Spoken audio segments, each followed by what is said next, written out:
Tem um livro que eu tô lendo, e esse livro é de um cara chamado Ryan Holiday. Ele tem uma série de livros muito legais. E ontem, eu tava lendo não, ouvindo, né, no Audible, o audiolivro dele chamado A Quietude é a Chave.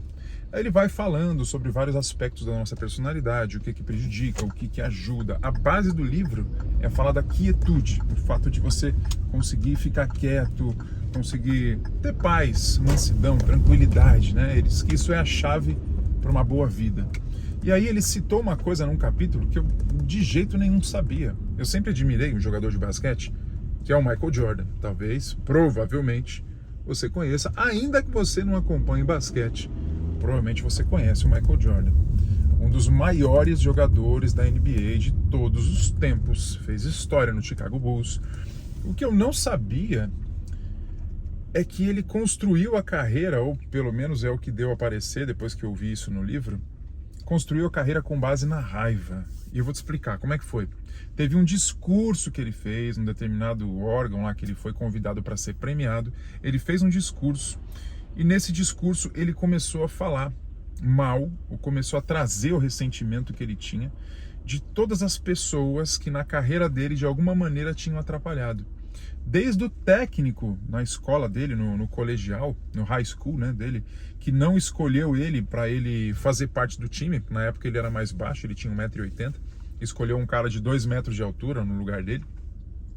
Até vários técnicos depois, até ele contou nesse discurso de uma vez que ele teve prazer em tomar o quarto de um técnico. Ele chegou num hotel, o quarto estava ocupado, era por um técnico famoso de basquete, mas ele falou, cara, não interessa, eu sou o Jordan, eu quero esse quarto.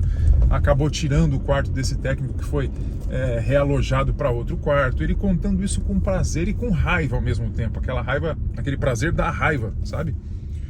E eu não sabia, mas de jeito nenhum eu sabia que o Jordan tinha isso. E inclusive o cara que tava lá no high school, uma vaga foi, segundo ele, a vaga foi tomada dele e foi dada para outro cara que tinha 2 metros. Aí ele fala no discurso, inclusive ele tá aqui, falou o nome do cara, e provavelmente ele continua com os mesmos 2 metros e continua com o mesmo joguinho que ele tinha na época, humilhando o cara. Quer dizer, olha o tamanho do Jordan. Um cara grande, né? Grande, que eu não estou dizendo de estatura, eu estou falando um cara grande que teve sucesso na vida. A gente gosta, a gente acha muito legal quando o sucesso traz para a pessoa mais do que apenas o sucesso, traz uma tranquilidade, traz uma sabedoria. Mas ele estava na hora de esfregar na cara de todo mundo. E às vezes pode parecer que isso é legal, né? Que isso é justo, mas outra coisa que Ryan Holiday falou que eu concordo totalmente. É que o sucesso, a gente gosta, a gente admira pessoas que constroem seus sucessos pessoais com base no amor, sabe? Por exemplo, Michael Jordan, lógico que ele não teria construído sucesso só por essa questão, só pela raiva. Não, eu vou mostrar para todo mundo. Isso foi o motivador, isso foi fogo para ele no começo, mas passou do começo, sabe? Ele continuou com isso, ele mostrou isso nessa palestra que ele deu. Ele só ia receber um prêmio, não era nem para ele falar nada. Ele falou por meia hora dos ressentimentos que ele tinha. Quem estava na plateia sentiu até uma vergonha alheia, sabe? Talvez você não soubesse disso também, né? Que o Jordan fez um negócio desse. Mas é gostoso quando você vê alguma pessoa que construiu a carreira com base no amor. O Jordan amava o basquete, sem dúvida, né? Mas não ficou só esse fator. O fator raiva ficou junto. E o problema disso é que você acaba ficando com raiva também. Assim, com raiva, você não fica bem quando você está com raiva. Você sabe disso, né? Você está em paz quando você está com raiva? Não, você sente tudo, menos paz. Você não está em paz. E ele não estava em paz. O grande lance, sim, é você fazer algo que você ama. Sabe, eu sempre gostei de luta. Jiu-jitsu. Jiu-jitsu não gostava muito, depois eu aprendi a gostar e hoje acho que a luta é uma das que eu mais gosto. Mas eu gostava de luta, mas não fazia, né? Quando eu era pequeno. Eu tinha um tio meu, tio Zuza, saudade do tio Zuza. O tio Zuza me treinava eu e treinava meu primo William, que era filho dele. Eu falo ela porque o tio Zuza faleceu, infelizmente, numa idade muito cedo, assim. Acho que ele tinha 32 ou 33 anos, alguma coisa assim. Foi muito triste ver meu primo William ficar sem pai tão cedo assim. Mas o fato é que eu não fazia nessa época, meu tio me treinava, depois eu não fiz mais luta. Teve uma ocasião na minha vida que eu me movi por raiva, logo que eu era pequenininho. Tá um solzão aqui. Nessa idade, mais ou menos, entre 8 e 10, 11 anos. Eu tinha um rapazinho, um maloqueirinho, na verdade, da rua. Ele era filho do pedreiro, mas ele era folgado. Eu tinha uns 10 anos, ele tinha uns 14, 15 já. E aí, ele era maior e mais forte, óbvio, né? E aí eu entrei num desentendimento com ele, ele me deu um soco. Foi o primeiro e acho que o único soco que eu tomei. Nunca mais tomei soco na vida. Foi o primeiro e o único soco que eu tomei na vida. E complicado, eu caí no chão, chorei, me senti humilhado pra caramba. E com base nisso, eu comecei a fazer capoeira na época, com base na raiva. Mas o fato é que a raiva logo passou. E depois eu continuei fazendo outras lutas por amor à luta. E eu acho que isso é uma coisa muito melhor do que você ficar com ressentimento a vida toda. Esse vídeo aqui é um lembrete pra mim mesmo do que é que vale a pena na vida, sabe? E de repente você pode aproveitar isso. Porque fazer as coisas por raiva pode funcionar no começo.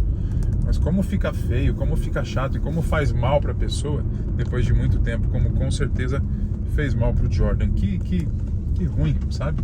Deus fez a gente para que a gente haja em amor, né? Se a gente tiver amor pelo que a gente faz, porque afinal Deus deu um propósito para todos nós. E esse propósito deve ser exercido por você com amor, não com raiva, com ressentimento.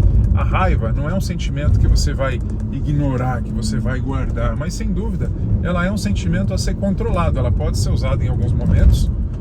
Em luta, por exemplo, Bruce Lee falava que você tinha que usar de raiva controlada, porque a raiva descontrolada é muito ruim. Eu não sei não sei quem que considera, o Ryan Holiday falou no livro, que não sei se são monges, não sei, mas o que ele falou foi muito interessante. Ele falou que a raiva é como um tigre, que ela está dentro da pessoa e dependendo de como a pessoa lida com ela, esse tigre, ele está sempre querendo sair. Para sair ele vai rasgar a própria pessoa, ou seja, a raiva pode acabar com você. Um tigre, se é para viver junto de você, por exemplo, na sua casa, o que você tem que fazer com ele? Domar o tigre, domesticar. A sua raiva é esse tigre. Você precisa domesticar a sua raiva. Ela pode te dar energia, mas ela não é para rasgar você. Então toma muito cuidado com a raiva que você sente. Se você é tipicamente uma pessoa raivosa, toma cuidado e busca controlar isso. Na Bíblia está escrito que a raiva é um fruto da carne. A gente procura, segundo a Bíblia, ser homens espirituais. E a raiva não é um fruto do Espírito, é o contrário. O fruto do Espírito é a paz, é a mansidão, é o amor, é a bondade, a benignidade. A raiva não entra nesse rol. Então sim, a gente tem que domar a nossa raiva. Porque se a gente ficar com raiva de todo mundo a todo momento, primeiro que a gente fica uma pessoa meio chata, né?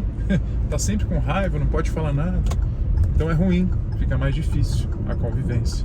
Procura domar a sua raiva. Se você é uma pessoa que sente bastante raiva, primeiro você pode investigar as causas disso. Por que eu estou com tanta raiva? Será que não tem coisas do seu passado que te fazem ficar com raiva? Será que você não consegue ressignificar isso? Ou seja, olhar por outro ponto de vista, entender o que aconteceu de fato e ter amor nesse processo? Pensar nisso me deixou pensativo esse livro do Ryan Holiday ontem. De novo, a referência é A Quietude é a Chave. Muito bom livro, tem em português na Audible para você comprar e você ler, você ouvir, né? Se você quiser. Eu curto muito audiolivro porque eu estou aprendendo enquanto eu estou dirigindo, enfim, é muito bom. Beleza? É isso, um abraço, cuidado com essa raiva aí. Tchau, tchau.